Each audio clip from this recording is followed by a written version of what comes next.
My name is Catherine Sterling, and at my husband's family Easter dinner, his mother called me a worthless parasite in front of 20 relatives, demanding I leave their home immediately. What she didn't know is that I owned the bank holding the mortgages on every single property they were sitting in. Before we dive into this story, I want you to think about this. Have you ever been in a situation where people completely underestimated you? Drop a comment below and tell me where you're listening from, because what happened next will show you exactly why you should never judge someone by appearances. Before we jump back in, tell us where you're tuning in from, and if this story touches you, make sure you're subscribed, because tomorrow I've saved something extra special for you. The morning of Easter Sunday began with the kind of crisp mountain air that made Aspen, Colorado feel like a postcard.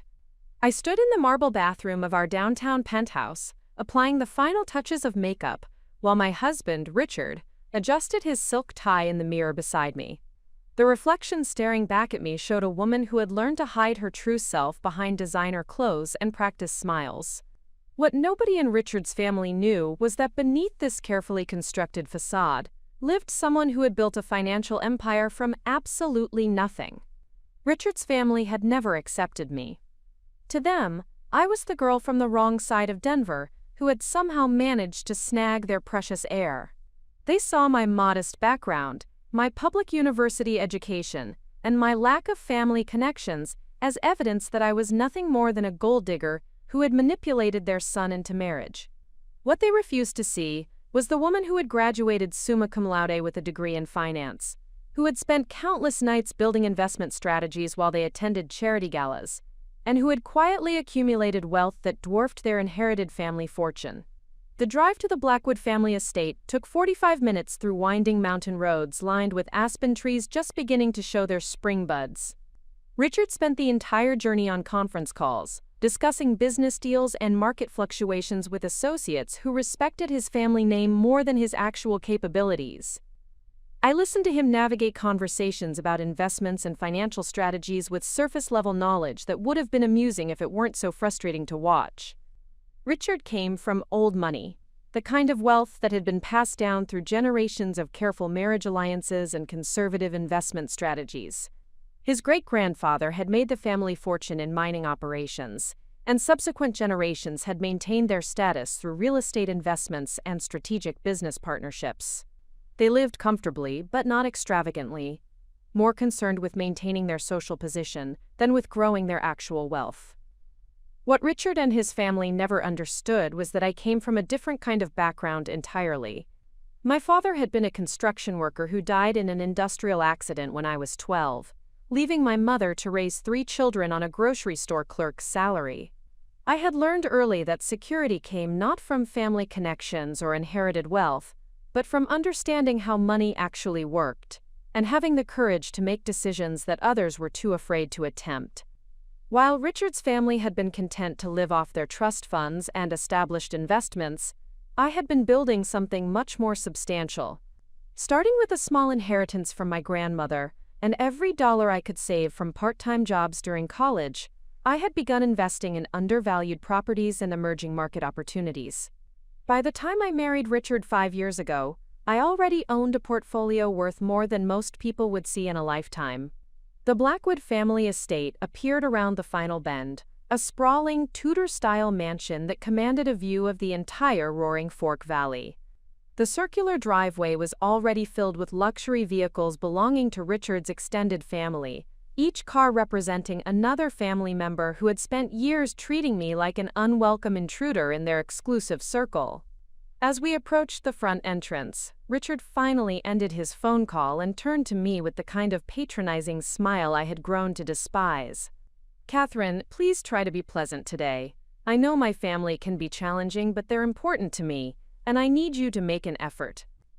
The request was so typically Richard, asking me to accommodate people who had spent 5 years insulting me, while never once suggesting that perhaps his family should treat me with basic respect. He genuinely believed that my discomfort with their behavior was a character flaw on my part, rather than a reasonable response to consistent mistreatment. "Of course, Richard. I'll be perfectly pleasant."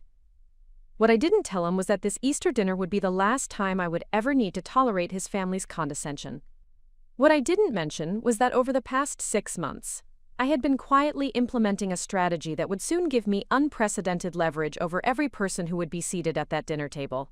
We entered through the grand foyer, where Richard's mother, Eleanor Blackwood, held court like a queen receiving subjects.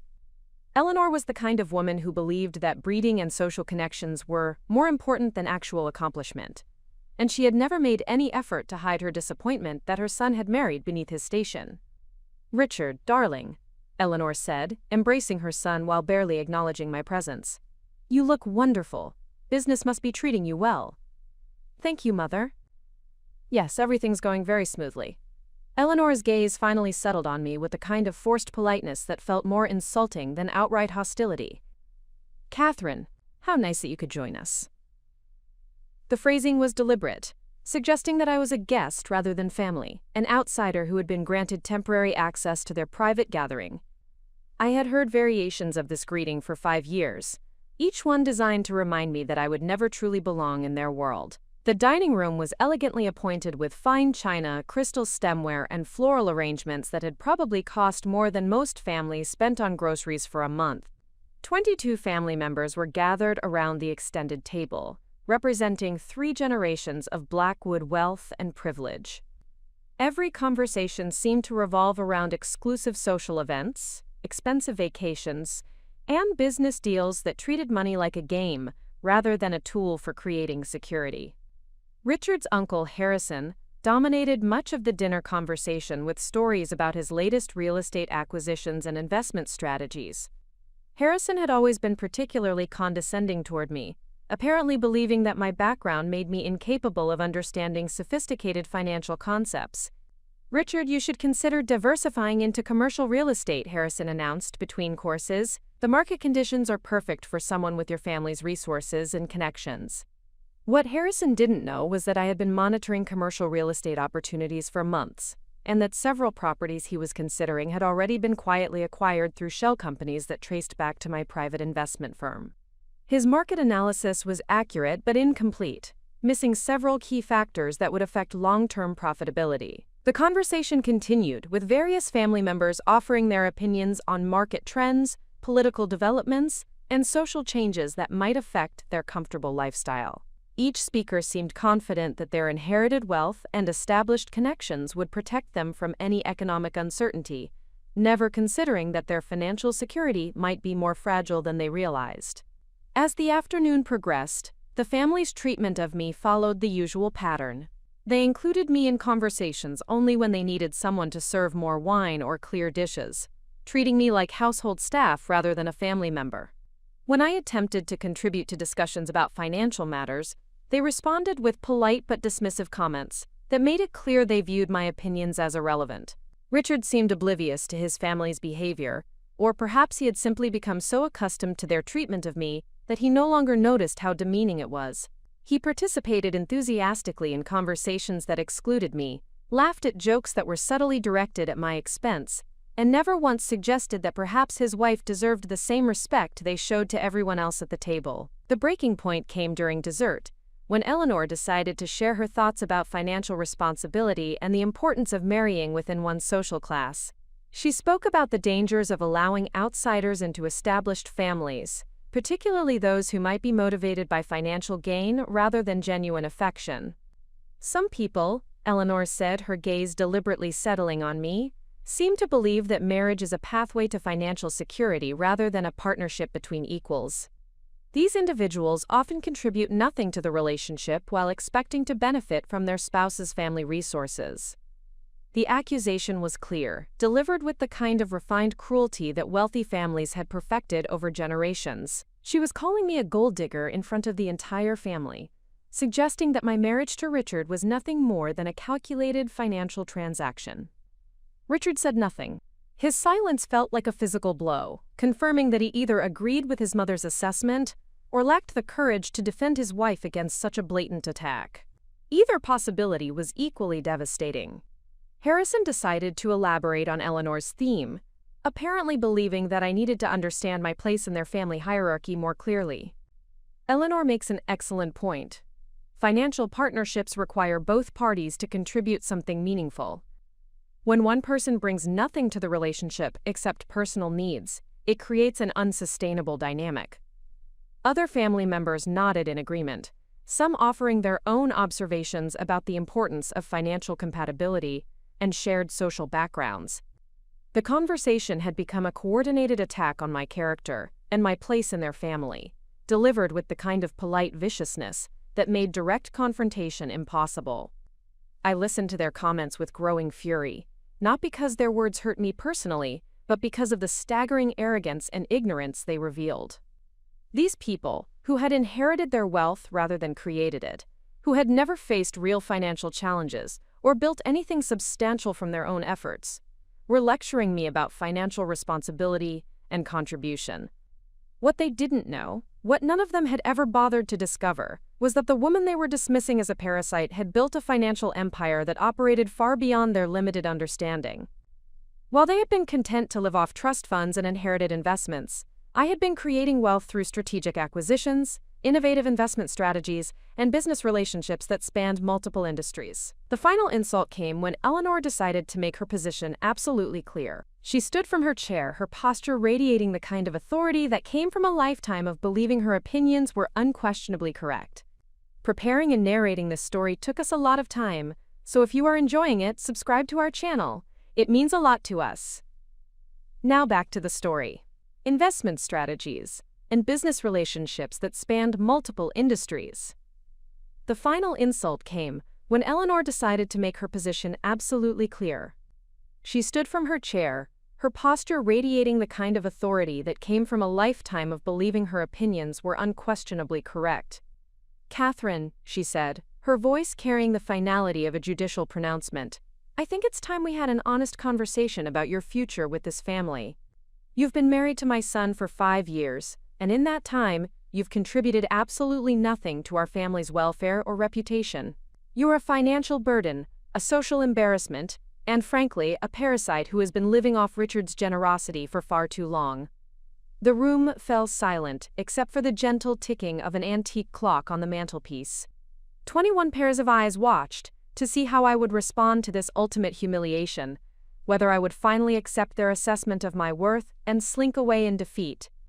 Instead, I set down my coffee cup with deliberate care, folded my napkin precisely, and smiled with genuine amusement for the first time that day. "Eleanor," I said, my voice calm and pleasant, "that's absolutely fascinating. Tell me, how are your mortgage payments going these days?" The question hung in the air like smoke, unexpected and somehow ominous. Eleanor's confident expression flickered with confusion, unsure why I would ask such an inappropriate and irrelevant question. "I beg your pardon?" "Your mortgage payments. And Harrison's commercial property loans. And actually, now that I think about it, most of the debt service obligations, for everyone sitting at this table. I'm just curious about how those payments are going." Richard leaned forward, his face flushed with embarrassment at what he assumed was my clumsy attempt to change the subject. "Catherine, what are you talking about? This isn't the time for random financial questions."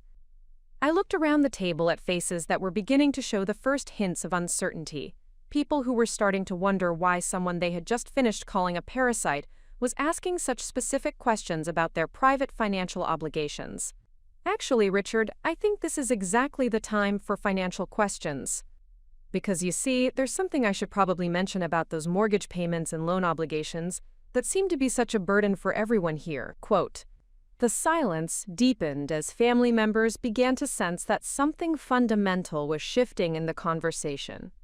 That the woman they had been systematically humiliating might not be quite as powerless as they had assumed. The thing is," I continued, my smile growing wider as I prepared to reveal the truth that would change everything, "I own the bank that holds all of your loans. What happened next would teach this family exactly why you should never underestimate someone based on appearances, and why financial power is the ultimate form of leverage in any relationship." The silence that followed my revelation stretched across the dining room like a fault line preparing to shift the entire foundation of their comfortable world. 21 faces stared at me with expressions ranging from confusion to disbelief, each family member processing the impossible statement I had just made, with the kind of stunned incomprehension that accompanies truly shocking news. Eleanor's mouth opened and closed twice before any sound emerged, her usual commanding presence reduced to sputtering uncertainty. "What did you just say?" "I said I own the bank that holds your loans, Eleanor." "Sterling Financial Group. Perhaps you recognize the name from your monthly mortgage statements?"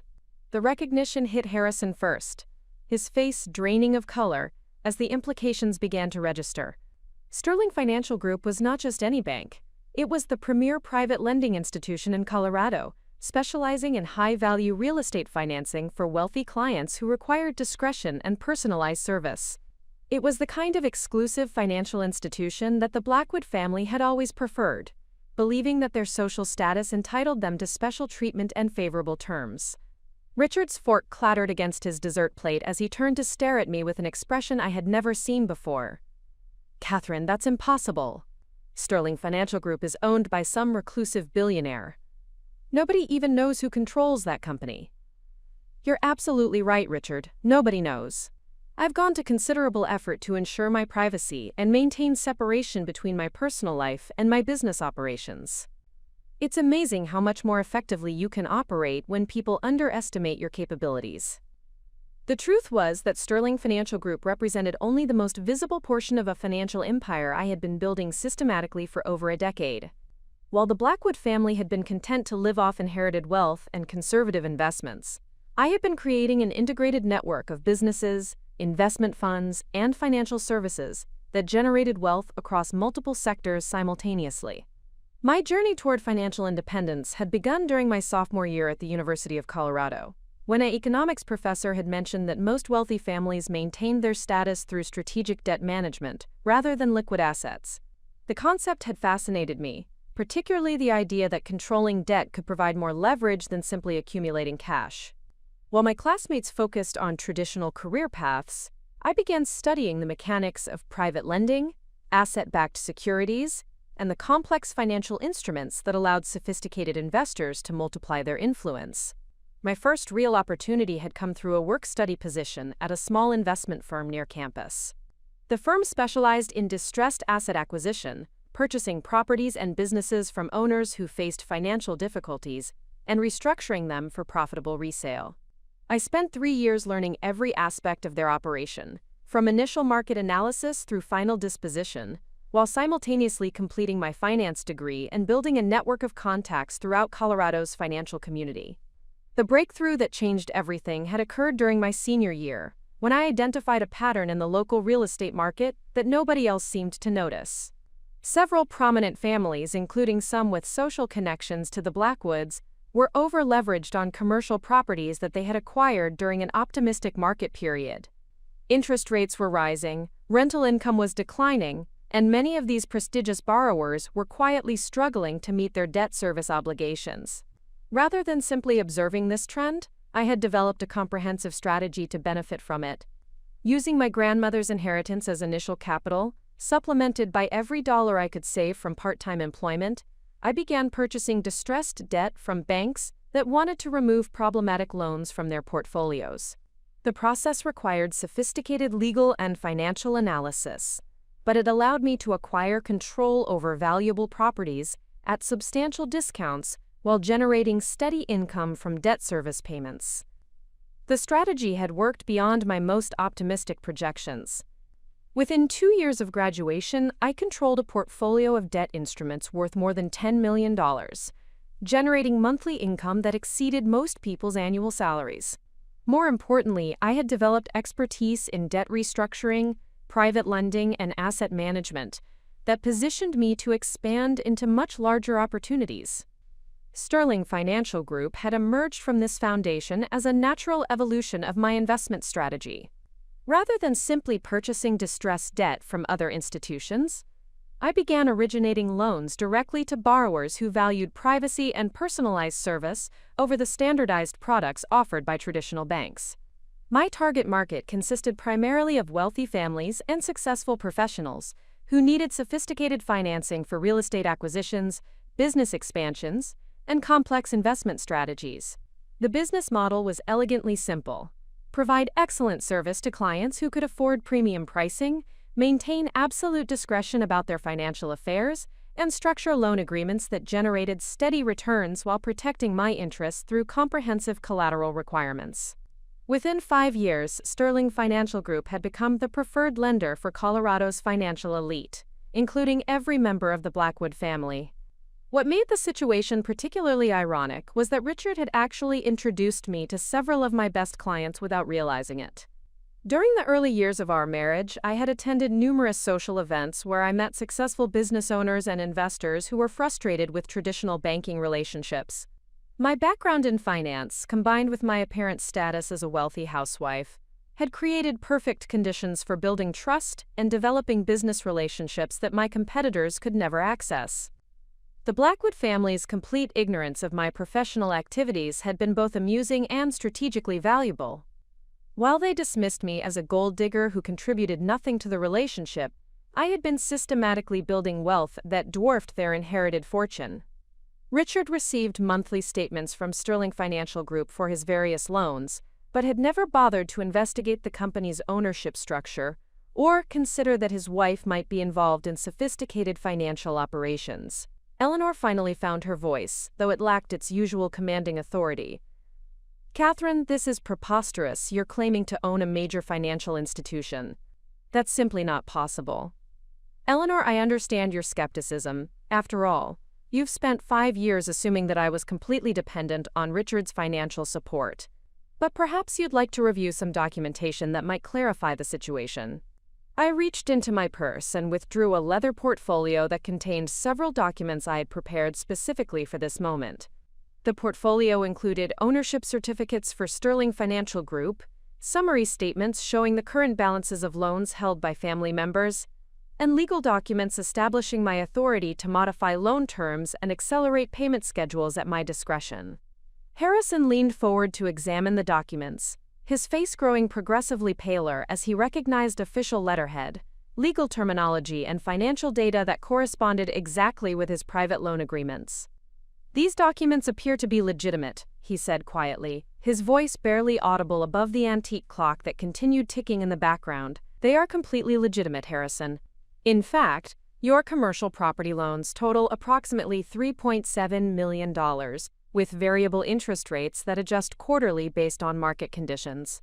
Your next rate adjustment is scheduled for May 15th, and current market trends suggest an increase of approximately 2 percentage points." The specific accuracy of my information eliminated any remaining doubt about my claims. Only someone with direct access to Sterling Financial Group's internal records could possess such detailed knowledge of individual loan terms and payment schedules. Richard grabbed the documents from Harrison's hands, scanning through pages of financial data with the kind of desperate intensity that suggested he was hoping to find some evidence that this was an elaborate deception. Instead, he found his own loan agreements, complete with his signature and personal financial information that proved beyond any doubt that his wife controlled his access to credit and, by extension, his ability to maintain his current lifestyle. "Catherine," he said, his voice hollow with shock, "why didn't you tell me? Why have you been hiding this for 5 years?" The question revealed the fundamental misunderstanding that had characterized our entire relationship. Richard genuinely believed that my financial independence was something I should have shared with him, as if my success was somehow his property or required his approval.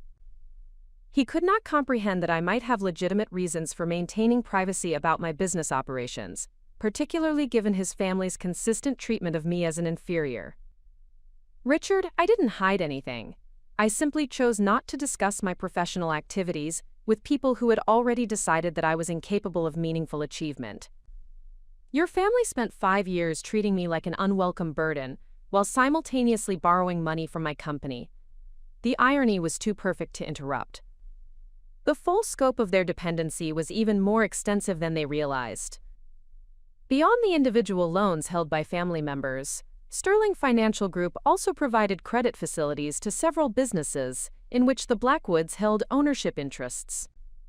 Their family investment fund relied on a revolving credit line that I could terminate with 30 days' notice, and several real estate partnerships depended on ongoing financing that I controlled completely. Eleanor's voice cracked as she asked the question that everyone was thinking. "What do you intend to do with this information?" That depends entirely on how this family chooses to treat me going forward. My business operations are completely separate from personal relationships, and I've always maintained professional standards regardless of private disagreements.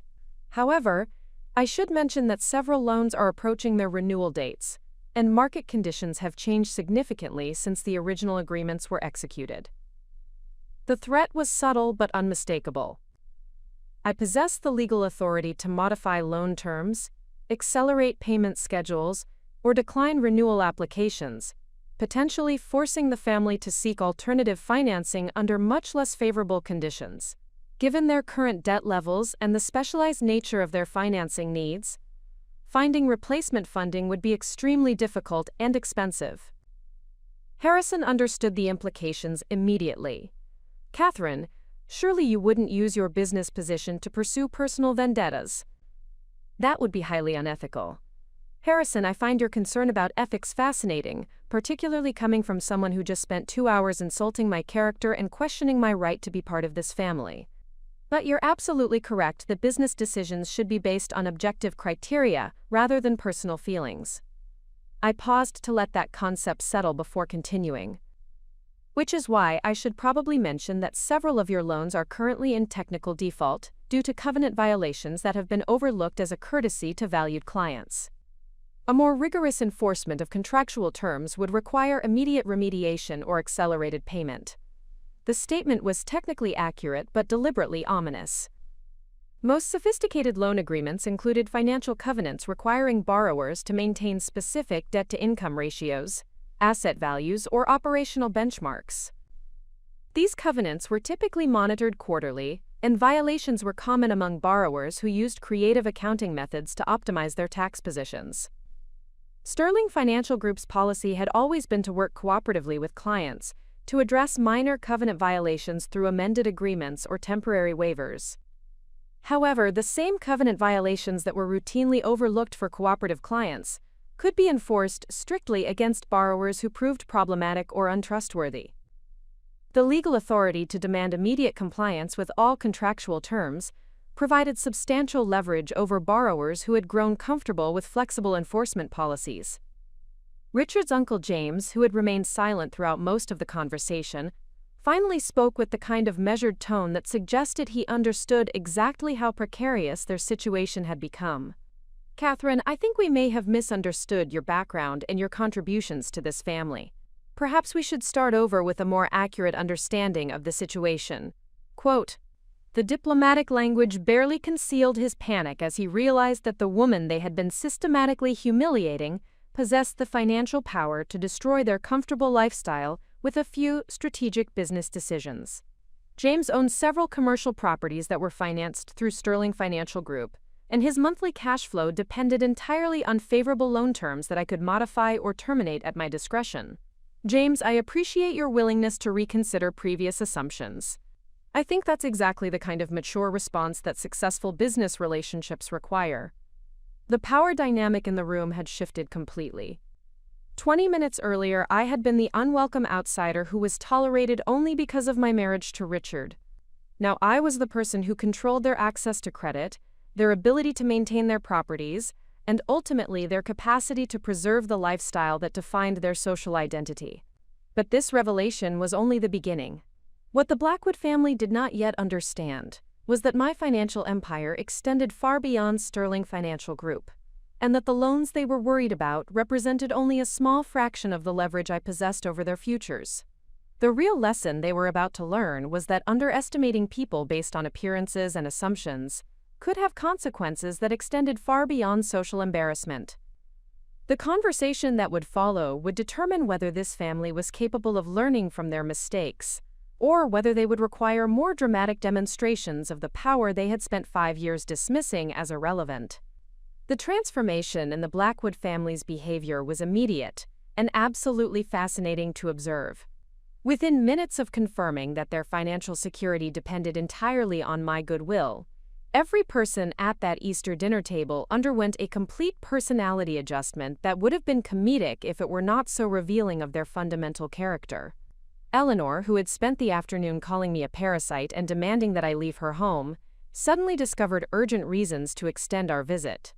Her imperious demeanor dissolved into nervous hospitality as she began offering additional coffee, suggesting we move to the more comfortable living room, and inquiring whether I might be interested in staying for the evening so we could have more time to discuss family matters. The sudden shift in her treatment was both gratifying and disturbing.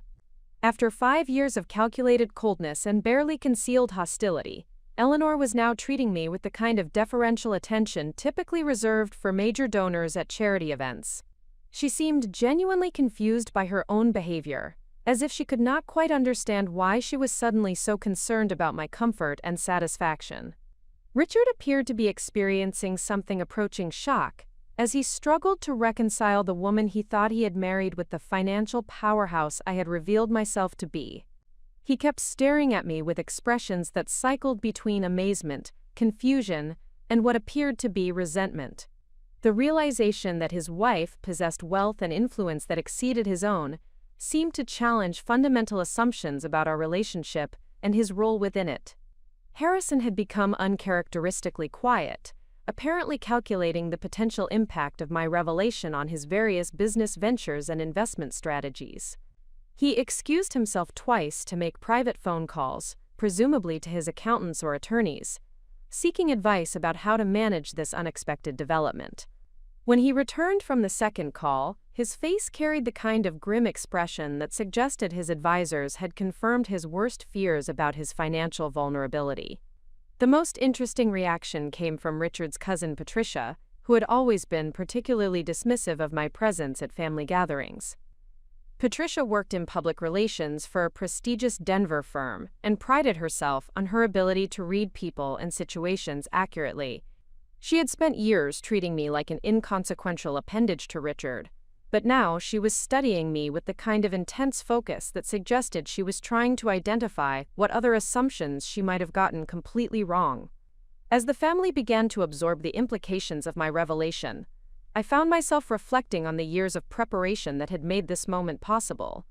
The decision to conceal my financial activities from Richard and his family had been strategic rather than deceptive, based on my early recognition that they viewed me through the lens of their own limited understanding of how wealth actually worked. The Blackwood family represented old money, thinking at its most rigid and self-defeating. They believed that wealth came from inheritance, social connections, and conservative investment strategies that preserved capital, rather than growing it aggressively. They had never understood that the most successful entrepreneurs often came from modest backgrounds, because necessity had taught them to think creatively about opportunity and risk. My approach to building wealth had been fundamentally different from theirs, based on active management, strategic leverage, and the willingness to pursue opportunities that others overlooked or considered too complex. While they had been content to live off trust funds and established investment portfolios, I had been creating new sources of income through businesses that generated value rather than simply preserving existing capital. Sterling Financial Group represented only the most visible component of a much larger financial ecosystem that I had been developing systematically over the past decade. The private lending business had provided both steady income and valuable intelligence about investment opportunities, but it had also served as a foundation for expanding into related sectors that offered higher returns and greater growth potential. Through my lending activities, I had gained intimate knowledge of the financial situations of hundreds of successful business owners and investors throughout Colorado. This information had enabled me to identify emerging trends, promising investment opportunities, and potential partnerships that were invisible to competitors who relied on public information and traditional analysis methods. One particularly profitable area had been distressed asset acquisition, where I purchased properties and businesses from owners who needed quick sales due to financial pressures or personal circumstances. My access to detailed financial information about potential sellers, combined with my ability to provide immediate financing, had created numerous opportunities to acquire valuable assets at substantial discounts. I had also developed expertise in complex financial structures that allowed sophisticated investors to minimize tax obligations while maximizing returns. Many of my lending clients had eventually become partners in joint ventures, where I provided both capital and financial management expertise in exchange for substantial ownership positions in their businesses. The network of businesses and investments that had emerged from these relationships now generated income from dozens of different sources across multiple industries. I owned rental properties in 5 states, held equity positions in emerging technology companies, controlled several profitable service businesses, and maintained investment portfolios that included both traditional securities and alternative assets like private equity and hedge fund partnerships. What made this diversified approach particularly powerful was that each component reinforced the others through shared information, cross-referrals, and coordinated strategies. The lending business provided intelligence about investment opportunities. The real estate holdings generated steady cash flow that supported expansion into new ventures, and the equity positions offered potential for significant capital appreciation over time. The total value of this integrated financial empire now exceeded $50 million, with annual income that had grown every year for the past 8 years. More importantly, the strategic structure of my holdings provided both security through diversification and flexibility to pursue new opportunities as they emerged. Richard and his family had remained completely unaware of this growing financial foundation because they had never bothered to ask meaningful questions about my activities or interests. They had assumed that my daily routine consisted of shopping, socializing, and managing household affairs, never considering that I might be operating sophisticated business enterprises or pursuing professional activities that required advanced knowledge and expertise. The irony was that Richard had actually facilitated many of my business relationships without realizing it. His social connections had provided access to potential clients and partners who might have been difficult to reach through traditional marketing approaches. Family events like this Easter dinner had served as informal networking opportunities where I could build trust and credibility with successful entrepreneurs who valued personal relationships over institutional credentials. Eleanor's voice interrupted my reflections as she attempted to navigate the delicate process of repairing relationships that she had spent years systematically damaging. "Catherine, I hope you understand that we had no idea about your professional accomplishments. If we had known about your success, our conversations certainly would have been different." The statement revealed the fundamental flaw in their thinking process. Eleanor was suggesting that my treatment should have been based on my financial status, rather than basic human decency. She could not comprehend that successful people deserved respect regardless of whether others were aware of their achievements, or that character should be judged by how people treated those they perceived as powerless, rather than those they hoped to impress. "Eleanor, I appreciate your acknowledgement, but I find it interesting that you believe my professional success should change how family members treat each other. Surely respect and kindness should not depend on financial statements."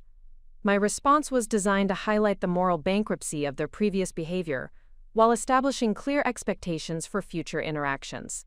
I wanted them to understand that any improvement in our relationship would require genuine change in their attitudes rather than superficial adjustments based on fear of financial consequences.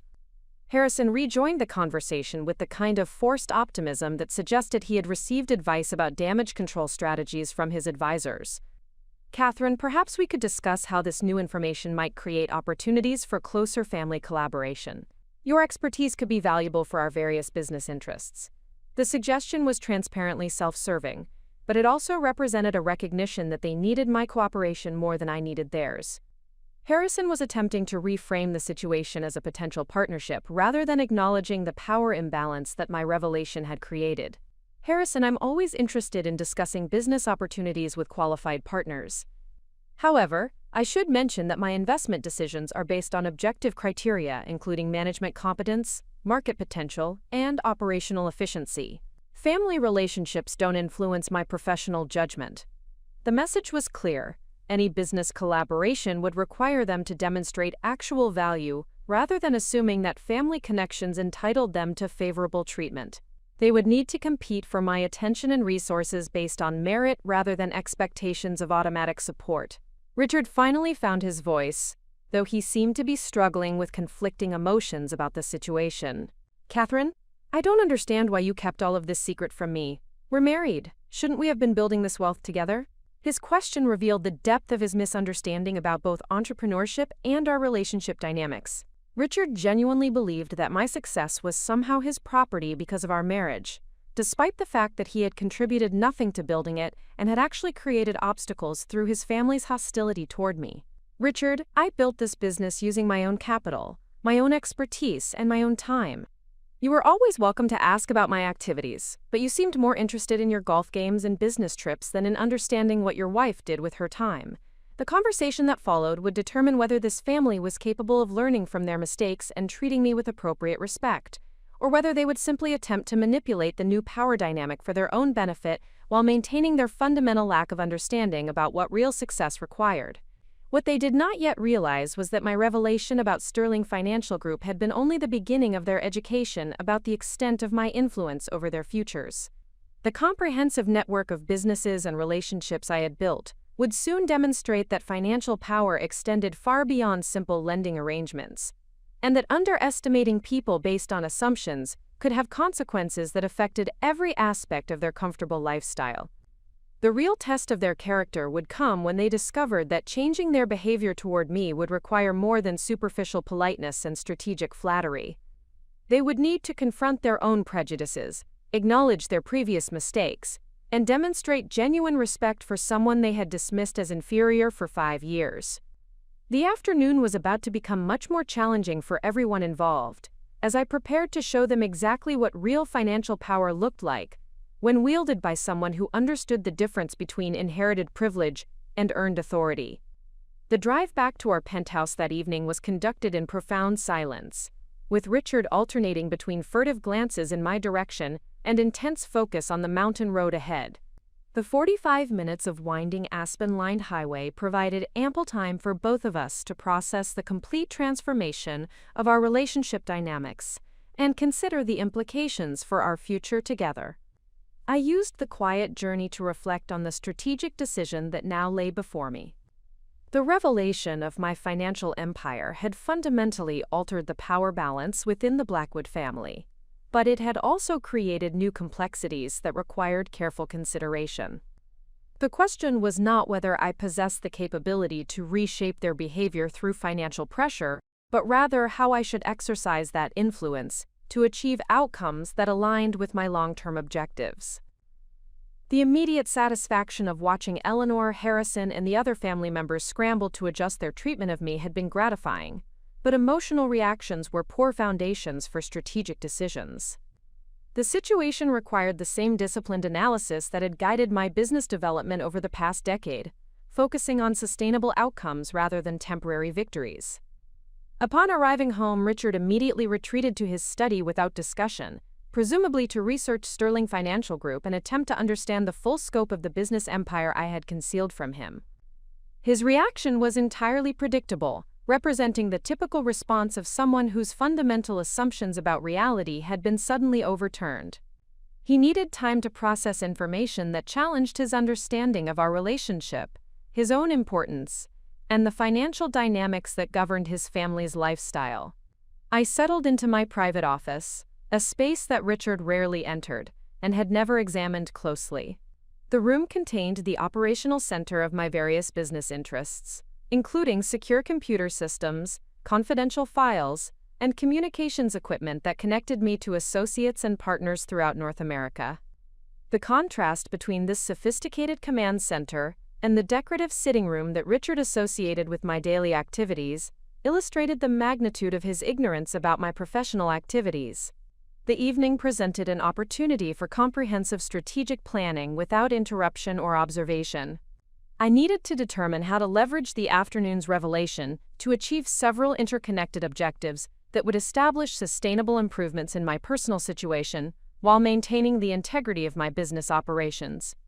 The primary challenge involved balancing personal satisfaction against professional ethics. The temptation to use my financial authority to punish the Blackwood family for their years of disrespectful treatment was substantial, but such actions would violate the principles that had guided my business development and potentially expose me to legal or reputational risks that could damage enterprises I had spent years building. Sterling Financial Group had achieved its prominent position in Colorado's private lending market by maintaining absolute professionalism in all client relationships, regardless of personal circumstances or external pressures. The company's reputation for ethical dealing and consistent application of contractual terms had attracted clients who valued reliability and discretion above all other considerations. Any perception that business decisions were influenced by personal vendettas could irreparably damage that carefully cultivated reputation. However, the situation also presented legitimate business opportunities that could be pursued without compromising professional standards. Several Blackwood family loans were approaching renewal dates, and recent changes in market conditions provided justification for adjusting terms to reflect current risk assessments and prevailing interest rates. These routine business decisions could be implemented according to standard underwriting criteria, while demonstrating the practical consequences of their financial dependence on my goodwill. I began by reviewing the comprehensive files that Sterling Financial Group maintained on each family member's financial position, payment history, and collateral status. The accumulated data revealed patterns of behavior and financial management that provided valuable insights into their individual vulnerabilities and dependencies. Eleanor's primary residence carried a mortgage balance of $2.4 million on a property valued at approximately $4 million. While the loan-to-value ratio was conservative, her income consisted primarily of trust fund distributions and investment returns that could fluctuate significantly with market conditions. Any increase in her monthly payment obligations would require adjustment of her discretionary spending or liquidation of investment assets to maintain her current lifestyle. Harrison's commercial real estate portfolio was more complex, involving multiple properties financed through separate loan agreements with varying terms and maturity dates. His debt service obligations totaled approximately $15,000 monthly, supported by rental income that had declined over the past 2 years due to economic pressures on his tenants. His financial position was more precarious than he publicly acknowledged, with limited reserves available to address unexpected expenses or temporary income reductions. Richard's loans included both personal borrowing for investment purposes and guarantees on family business obligations that exposed him to potential liability beyond his direct borrowings. His monthly debt service approached $8,000, which represented nearly 40% of his pre-tax income from employment and investment returns. Any significant increase in his payment obligations would require substantial lifestyle adjustments or financial support from family resources. The detailed financial analysis revealed that the Blackwood family's comfortable lifestyle depended heavily on favorable loan terms, stable investment returns, and continued access to credit for refinancing maturing obligations. Their apparent wealth was substantially leveraged, making them vulnerable to relatively modest changes in their financing costs or credit availability. This vulnerability created opportunities for strategic influence that could be exercised through legitimate business decisions rather than personal retaliation. The key was to implement changes that encouraged improved behavior while maintaining the professional standards that protected my business interests and reputation. I spent several hours developing a comprehensive strategy that addressed both immediate concerns and long-term objectives. The approach would involve multiple phases, each designed to reinforce the lessons from the afternoon's revelation, while establishing sustainable improvements in how the family treated me and recognized my contributions to their financial well-being. The first phase would involve implementing routine business practices that had been overlooked due to the family's previous preferential treatment. Several loans contained covenant requirements that had not been strictly enforced, and all financing agreements were subject to periodic reviews that could result in modified terms based on changing risk profiles or market conditions. These standard business procedures would be applied consistently across all family accounts, eliminating the favorable treatment they had received due to their perceived social status and family connections. The resulting increases in their financing costs and administrative requirements would demonstrate the practical value of maintaining positive relationships with their creditors, while remaining within the bounds of normal business practice. The second phase would involve strategic decisions about loan renewals and new financing requests. As existing agreements approached maturity, renewal terms would reflect current market conditions and updated risk assessments that considered recent changes in the borrower's financial positions and payment histories. These evaluations would be conducted according to the same criteria applied to all Sterling Financial Group clients, without special consideration for family relationships. The third phase would focus on expanding my influence through the broader network of businesses and relationships that connected to the Blackwood family's financial interests. Many of their investment partners, business associates, and service providers maintained relationships with various components of my business empire. Strategic coordination of these relationships could create additional pressure for improved behavior while providing opportunities to demonstrate the breadth of my professional influence. The implementation of this strategy would require patience and precision, as the most effective changes would be those that appeared to result from normal business operations rather than personal retaliation.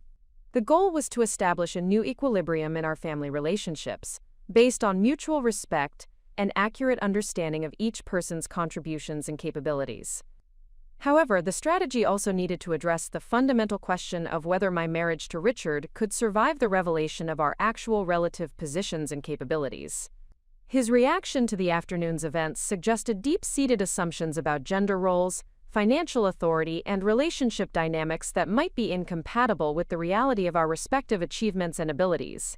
The conversation that would inevitably occur when Richard emerged from his study would determine whether our relationship could evolve to accommodate accurate understanding of our individual strengths and contributions, or whether the gap between his expectations and reality was too substantial to bridge through discussion and adjustment.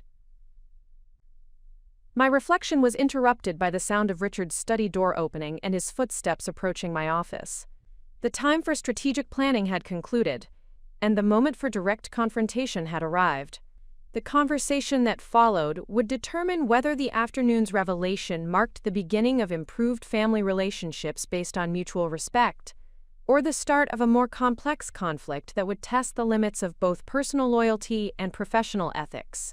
The choices I made in the coming hours would establish precedents that would govern my relationships with the Blackwood family for years to come, while potentially affecting the trajectory of business enterprises that extended far beyond personal considerations. The challenge was to navigate these competing interests with the same strategic thinking and disciplined execution that had built my financial empire, ensuring that personal satisfaction did not compromise professional judgment or long-term objectives. Richard appeared in the doorway with an expression that suggested he had spent the evening grappling with uncomfortable realities about our relationship and his own assumptions about success, achievement, and the distribution of power within our marriage. The conversation that was about to begin would test whether our personal relationship could accommodate the professional realities I had finally revealed, or whether the afternoon's revelation had irreparably damaged the foundation upon which we had built our shared life. Richard stood in the doorway of my office for several moments before speaking, his expressions cycling through emotions that ranged from bewilderment to resentment to what appeared to be genuine hurt. The stack of papers in his hands suggested he had spent the evening researching Sterling Financial Group and attempting to understand the magnitude of the business empire I had concealed from him throughout our marriage. "Catherine, we need to talk," he said finally, his voice carrying the weight of someone who had discovered that fundamental assumptions about his life were completely inaccurate. I gestured toward the chair across from my desk, maintaining the same composed demeanor that had served me well during challenging business negotiations. The conversation that was about to unfold would determine whether our marriage could survive the revelation of our actual relative positions, or whether the gap between his expectations and reality was too substantial to bridge through honest discussion. Richard settled into the chair and placed his research materials on the desk between us.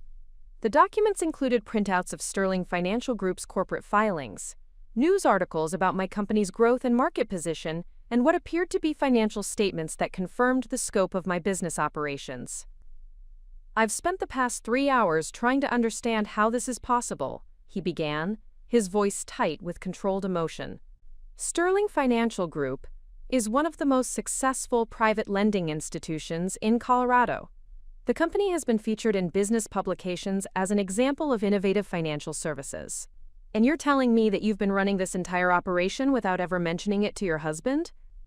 The accusation contained an implicit assumption that my professional activities required his approval or oversight, reflecting the same entitled thinking that characterized his family's approach to relationships and authority. Richard genuinely believed that marriage created obligations for me to subordinate my independent judgment to his preferences and expectations. "Richard, I never concealed my business activities. I simply chose not to discuss professional matters with someone who had never expressed interest in understanding what I did with my time." You assumed that my daily routine consisted of shopping and social activities, and you never asked questions that would have revealed different information. The response highlighted the fundamental difference between active deception and passive privacy.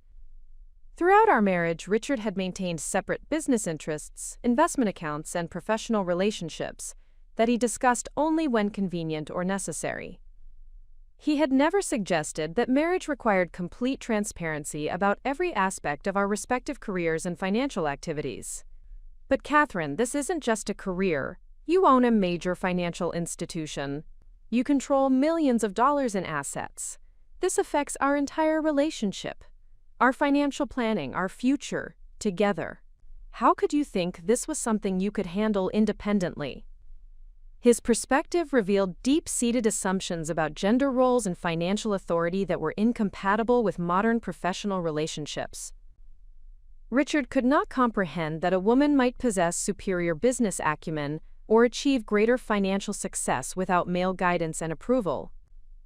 The possibility that his wife had outperformed him professionally challenged his fundamental understanding of marriage dynamics and social hierarchy. Richard, did you consult me before making your real estate investments?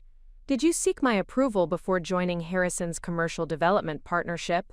Have you ever suggested that your business decisions require my input or oversight? The questions exposed the double standard that governed his expectations about our respective autonomy. Richard assumed that his professional activities were naturally independent and required no spousal involvement, while simultaneously believing that my achievements somehow belonged to him or required his management. That's different, Catherine. Those are normal business investments. What you're describing is a massive financial empire that affects our entire lifestyle and social position. If I had known about your success, we could have been working together to maximize our combined resources and influence. The statement revealed the core issue that separated us. Richard viewed my accomplishments as resources that he should control and direct, rather than achievements that I had earned through independent effort and expertise. He could not recognize that my success belonged to me personally, rather than to our marriage as a community asset. Richard, I built Sterling Financial Group using my own capital, my own expertise, and my own time. The business succeeded because I understood market opportunities that others missed, and was willing to take calculated risks that more conservative investors avoided. Your contribution to that success was exactly zero. The blunt assessment was necessary to establish clear boundaries about ownership and credit for professional achievements. Richard needed to understand that marriage did not entitle him to claim partial ownership of enterprises he had neither funded nor managed nor contributed to in any meaningful way. His response revealed the depth of his confusion about our relationship dynamics. Catherine, we're married. We're supposed to be partners. Your success should benefit both of us, just like my career contributes to our shared lifestyle. The comparison was fundamentally flawed because Richard's career consisted primarily of managing inherited investments and family business interests that generated modest returns through conservative strategies. His annual income was less than the monthly profit from my lowest-performing business division, and his contributions to our household expenses represented a fraction of the resources I provided through various income streams. Richard, your family income last year was approximately $240,000 from employment and investment returns. My business operations generated more than $4 million in net income, which funded the majority of our living expenses, travel costs, and discretionary spending. The partnership you describe has been remarkably one-sided. The financial reality check was designed to force Richard to confront the actual economics of our relationship, rather than the fantasy version he had constructed in his mind. For 5 years, he had assumed that his family connections and modest earnings made him the primary financial contributor to our marriage, when in fact I had been subsidizing his lifestyle while his family treated me like a dependent. I had no idea, he said quietly, his voice reflecting genuine shock as the implications of our financial arrangement became clear. Why didn't you ever mention the disparity? Why did you let me believe that I was contributing equally to our expenses? The question revealed another fundamental misunderstanding about responsibility and awareness in adult relationships. Richard had never bothered to analyze our household finances or investigate the sources of funding for our comfortable lifestyle. He had simply assumed that his moderate income was sufficient to support our expensive tastes and extensive travel without considering where the additional resources originated. Richard, you never asked about our finances. You never expressed curiosity about how we could afford a penthouse apartment, luxury vacations, and expensive purchases on your salary alone. You seemed content to enjoy the benefits without investigating the sources. The conversation continued for nearly 2 hours as Richard struggled to reconcile his assumptions about our relationship with the reality of our respective contributions and achievements.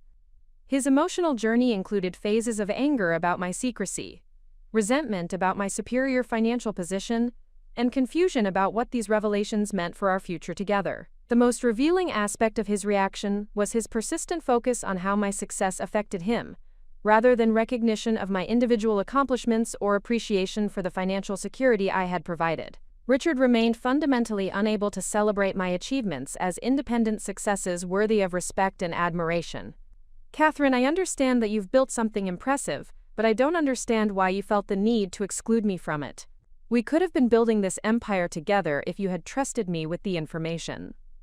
His continued insistence on shared ownership revealed that the afternoon's education had not produced the fundamental shift in perspective that was necessary for our relationship to continue on a healthy foundation. Richard still believed that marriage entitled him to participate in and benefit from my professional success, regardless of his actual contributions or capabilities. Richard, building a successful business requires specific skills, experience, and judgment that cannot be shared simply through marriage or good intentions. You've never demonstrated interest in or aptitude for the kind of strategic thinking and risk assessment that my businesses require. The assessment was harsh but accurate. Throughout our marriage, Richard had consistently chosen safe, conventional approaches to financial decisions, while avoiding the complexity and uncertainty that characterize successful entrepreneurship. His investment strategy consisted primarily of following his family's conservative traditions, rather than developing independent analysis or innovative approaches. So what happens now? He asked finally, his voice carrying resignation rather than curiosity about potential solutions. Where does this leave our marriage and our future plans? The question forced me to articulate the fundamental choice that would determine whether our relationship could survive the revelation of our actual circumstances. Richard needed to decide whether he could accept a partnership based on mutual respect and accurate understanding of our respective capabilities, or whether his expectations about marriage dynamics were incompatible with the reality of our situation. Richard, that depends entirely on whether you can accept a wife who has achieved more professional success than you have, and whether you're willing to treat me with the same respect you would show any other successful business owner. The choice is yours. The ultimatum was necessary because compromise was impossible on the fundamental question of respect and recognition. Either Richard could evolve to appreciate my achievements and treat me as an equal partner despite challenging his assumptions about gender roles and financial authority, or our marriage would need to end because the foundation of mutual respect required for healthy relationships had been permanently damaged. His response would determine whether the afternoon's revelation marked the beginning of a more honest and equitable partnership, or whether it had revealed incompatibilities that could not be resolved through discussion and goodwill. The decision he made would affect not only our personal relationship but also the broader dynamics with his family and the implementation of my strategic plans for addressing their years of disrespectful treatment. The silence that followed stretched between us like a chasm that could either be bridged through genuine understanding and acceptance, or would prove to be an insurmountable obstacle that separated us permanently. Richard's next words would determine the trajectory of our relationship and establish the framework for all future interactions with the Blackwood family. The silence that followed my ultimatum extended for nearly 5 minutes, during which Richard stared at the financial documents spread across my desk with the expression of someone attempting to solve an equation that defied his mathematical understanding. The weight of the decision before him was evident in the tension that gathered around his eyes and the way his hands moved restlessly through the papers that documented the scope of my business empire. When he finally spoke, his voice carried the careful tone of someone who understood that his next words would determine the fundamental trajectory of our relationship. Catherine, I need you to understand that this changes everything I thought I knew about our marriage. about you, and about myself. I'm not sure I can process all of this information and make the kind of immediate commitment you're asking for." His response revealed both the depth of his confusion and his fundamental inability to accept that successful partnerships required mutual respect rather than hierarchical authority. Richard remained focused on how my achievements affected his position, rather than recognizing that authentic relationships were built on appreciation for each partner's individual contributions and capabilities. "Richard, I'm not asking for an immediate commitment. I'm asking whether you can accept the reality of who I am and what I've accomplished, rather than continuing to relate to me based on assumptions that were never accurate. The choice is whether you want a marriage based on truth or one built on comfortable illusions." The distinction was crucial because it addressed the core issue that had undermined our relationship from the beginning. Richard had married the woman he thought I was, rather than taking the time to understand the person I actually was. His family had reinforced these misconceptions by treating me according to their prejudices about my background and capabilities, rather than making any effort to discover my actual qualities and achievements. "But Catherine, you have to understand that this revelation makes me question everything about our relationship. If you were capable of building this kind of business empire, why did you choose to marry me? What did you gain from our partnership that you couldn't have achieved independently?" The question revealed his profound insecurity about his own value as a partner, and his inability to conceive that I might have married him for reasons unrelated to financial gain or social advancement. Richard could not imagine that someone with superior financial resources might have chosen him based on emotional connection, shared interests, or genuine affection rather than strategic calculation. "Richard, I married you because I believed we could build a life together based on mutual respect and shared values. I thought you were someone who would appreciate my ambitions and support my professional goals, rather than expecting me to subordinate my interests to your family's expectations and social conventions." The explanation highlighted the fundamental disconnect between my expectations for our marriage and the reality of how our relationship had developed.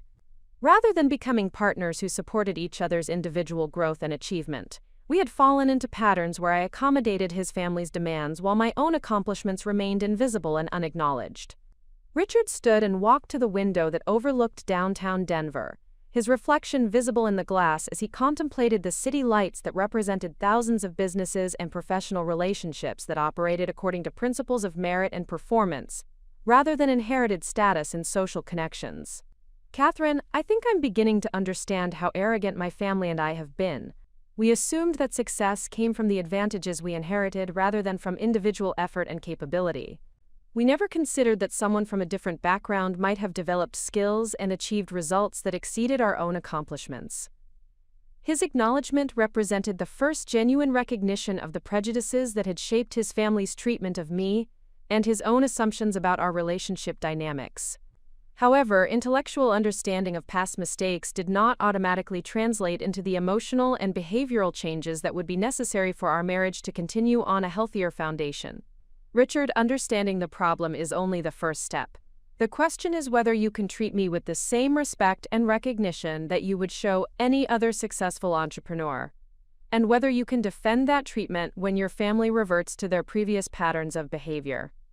The challenge was significant, because it required Richard to confront not only his own misconceptions, but also the entrenched attitudes of his entire family. Eleanor, Harrison, and the other Blackwood relatives would likely view any change in Richard's behavior toward me as betrayal of family loyalty rather than appropriate recognition of my actual achievements and contributions. "I want to try, Catherine. I want to understand how to be a better husband to someone who has accomplished so much more than I realized. But I need your help in figuring out how to make this work, because everything I thought I understood about our relationship has been completely overturned." His request for guidance was encouraging because it suggested genuine willingness to change rather than defensive resistance to acknowledging his mistakes. However, the success of any relationship transition would depend on his ability to demonstrate sustained behavioral changes rather than temporary adjustments motivated by immediate circumstances. "Richard, the foundation for any healthy partnership is recognition that both people bring different strengths and capabilities to the relationship. You don't need to compete with my business success, but you do need to respect it and support it in the same way that I've supported your career and family relationships." The conversation continued as we explored specific areas where our relationship dynamics needed to evolve to accommodate accurate understanding of our respective positions and achievements. Richard began to recognize patterns of behavior that had undermined my professional confidence and family relationships, while I identified ways that his social connections and family background could complement my business expertise without requiring subordination of my interests to his family's expectations. The most significant breakthrough occurred when Richard acknowledged that his family's treatment of me had been influenced by their assumption that I was financially dependent on him, rather than capable of independent success. This recognition opened the possibility that their behavior might change if they understood the actual dynamics of our relationship and my professional achievements. Catherine, if my family understood the truth about your success and our financial arrangement, do you think they would treat you differently? Or are there attitudes based on prejudices that go deeper than simple misunderstanding about your capabilities? The question demonstrated sophisticated thinking about the distinction between correctable ignorance and fundamental character flaws. Richard was beginning to understand that some aspects of his family's behavior might be addressed through education and information, while other patterns might reflect values and attitudes that were incompatible with respectful relationships. Richard, that's exactly the question we need to answer. Your family's response to learning about my business empire will reveal whether they're capable of treating people with respect based on actual merit, or whether their prejudices are so deeply ingrained that new information cannot overcome their fundamental assumptions about social hierarchy and personal worth. The insight provided a framework for testing his family's capacity for growth and change, while establishing clear expectations for future interactions. If the Blackwood family could acknowledge their mistakes and demonstrate genuine respect for my achievements, then improved relationships might be possible. However, if they responded to new information with continued prejudice or attempts to minimize my accomplishments, then more decisive action would be necessary to protect my interests and establish appropriate boundaries. Richard returned to his chair with an expression that suggested he was beginning to formulate plans for addressing the complex challenges that our conversation had revealed. Catherine, I think I need to have individual conversations with my family members to help them understand how their behavior has been inappropriate and how it needs to change going forward.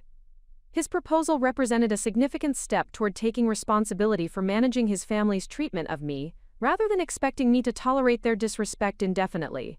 However, the success of such conversations would depend on his ability to present the information effectively and establish consequences for continued inappropriate behavior.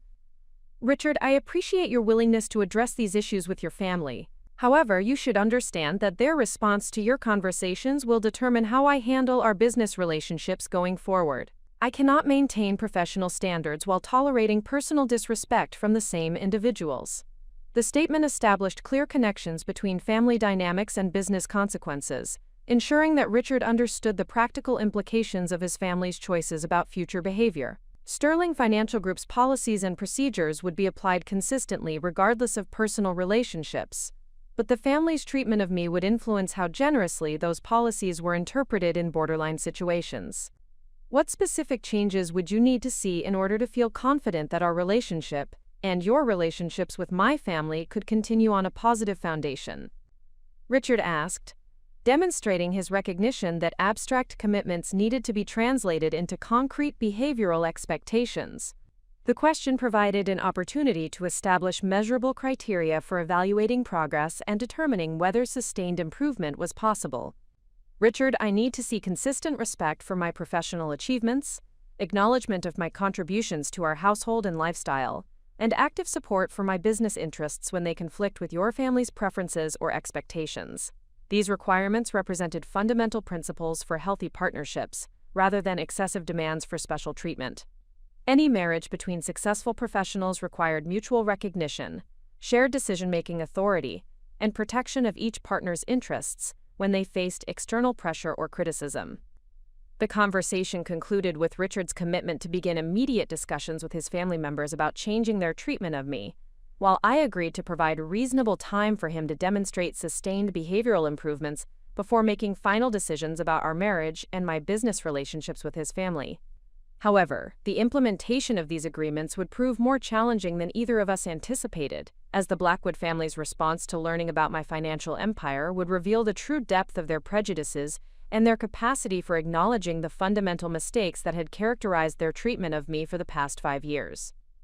The next phase of this complex situation would test whether education and information could overcome entrenched attitudes, or whether more decisive action would be necessary to establish appropriate respect for my achievements and contributions to the family's financial well-being.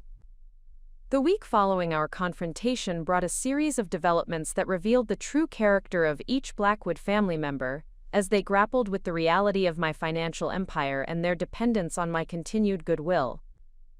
Richard had committed to individual conversations with his relatives to address their treatment of me and establish new expectations for future interactions. But the execution of this plan proved more complex and revealing than either of us had anticipated. Richard began his family education campaign with his mother, scheduling a private lunch at Eleanor's club, where they could discuss sensitive matters without interruption or observation from other family members. The conversation, which Richard recounted to me that evening, provided crucial insights into Eleanor's fundamental character and her capacity for genuine change versus superficial adjustment. According to Richard's account, Eleanor's initial response to learning about my business achievements was skepticism bordering on disbelief. She questioned whether Sterling Financial Group was actually as successful as the documentation suggested, wondered whether my ownership claims were accurate or exaggerated, and speculated that I might be inflating my role in the company's operations to gain leverage in family relationships. Her reaction revealed the depth of her prejudices and her inability to accept that someone from my background could have achieved substantial business success through individual merit and capability.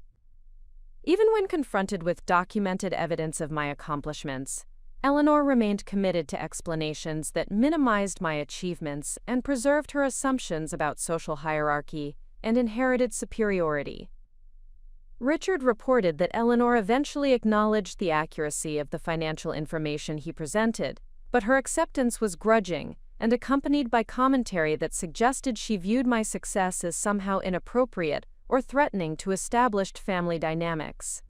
She expressed concern that my professional achievements might create unrealistic expectations among other family members or encourage challenges to traditional authority structures. The conversation with Eleanor also revealed her strategic thinking about how to manage this new information to minimize disruption to her comfortable position as family matriarch. Rather than recognizing that her treatment of me had been inappropriate and required fundamental change, she focused on maintaining appearances and preventing my newfound influence from undermining her authority over family decisions and social positioning. Richard's next conversation was with his uncle Harrison, whose response proved more pragmatic but equally self-serving.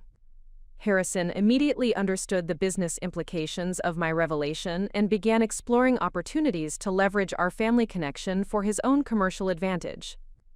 His interest in my professional achievements was entirely transactional, focused on how my resources and expertise might benefit his various business ventures, rather than acknowledging the inappropriateness of his previous behavior.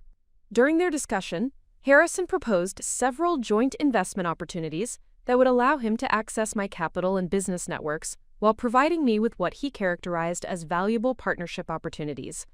His suggestions revealed both his assumption that family relationships entitled him to preferential business treatment and his fundamental misunderstanding of how successful entrepreneurs evaluate potential collaborations. Harrison's approach was particularly problematic because it demonstrated his inability to separate personal relationships from professional considerations. He seemed to believe that acknowledging my business success obligated me to provide him with favorable access to investment opportunities, essentially replacing his previous dismissive attitude with equally inappropriate expectations of special treatment based on family connections. The conversation with Richard's cousin Patricia yielded the most surprising results, as she proved more capable than other family members of recognizing the magnitude of her previous mistakes and the changes in behavior that would be necessary going forward. Patricia's professional background in public relations had given her sophisticated understanding of reputation management and the importance of maintaining positive relationships with influential individuals. Patricia's response included genuine acknowledgement of her previous treatment of me and specific commitments to behavioral changes that would demonstrate appropriate respect for my achievements and contributions to the family's welfare. She recognized that her dismissive attitude had been based on assumptions rather than accurate information, and she expressed willingness to rebuild our relationship based on mutual respect and recognition of my professional capabilities.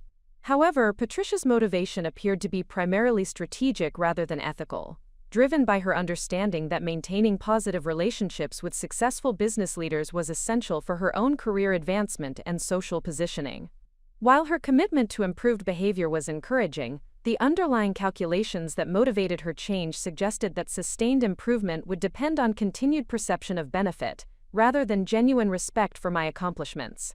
The most challenging conversation occurred with Richard's brother Michael, whose response revealed fundamental character flaws that extended beyond simple misunderstanding or correctable prejudice.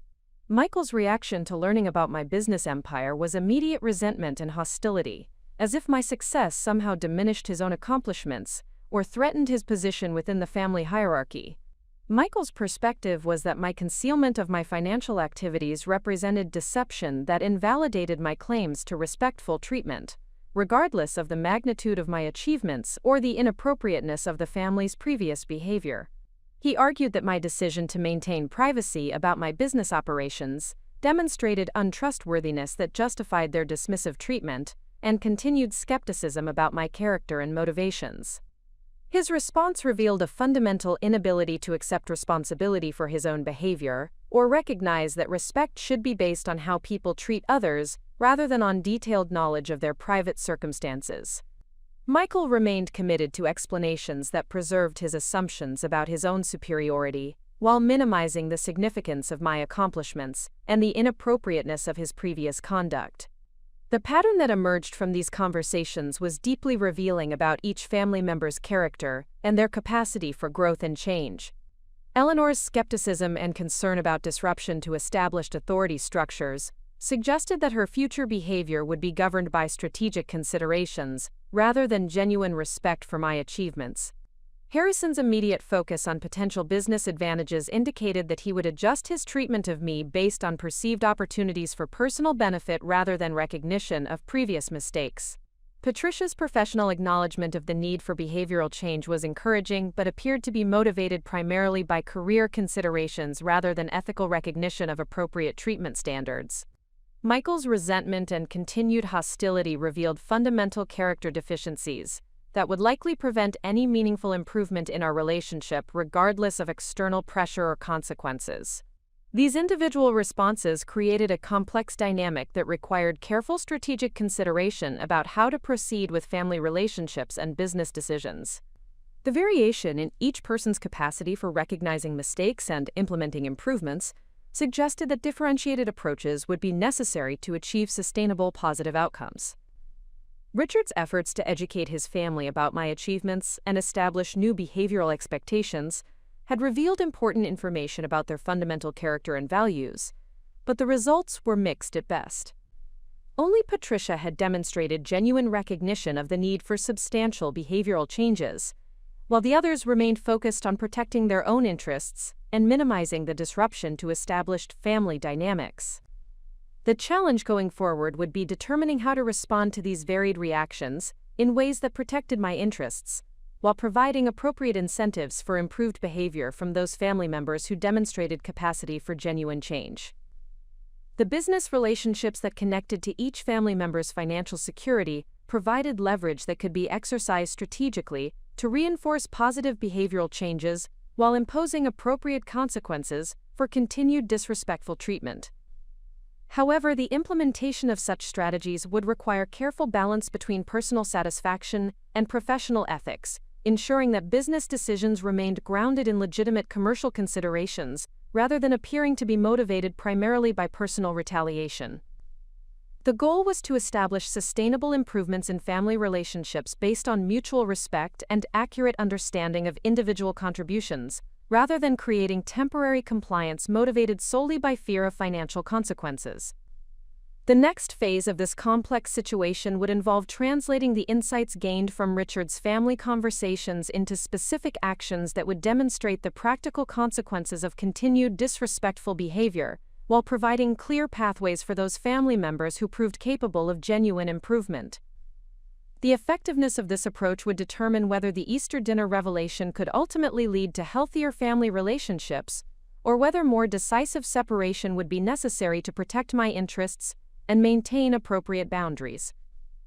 The intelligence gathered from Richard's family conversations provided valuable data for developing a comprehensive strategic response that would address each individual's specific motivations and capacity for behavioral improvement.